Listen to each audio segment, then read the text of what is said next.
Hey guys, welcome back to another helpful video of 1-2 Step, and in this video I am going to show you how to create a pin on Pinterest. So without any further ado, let's dive right into this exciting video.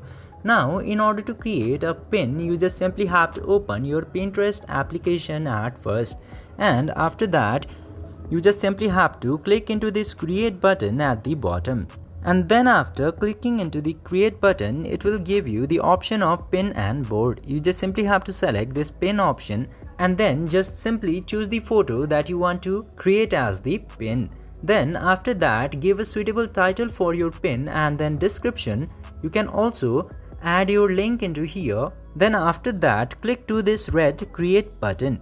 After doing that, your pin will be created and you can view it into your profile.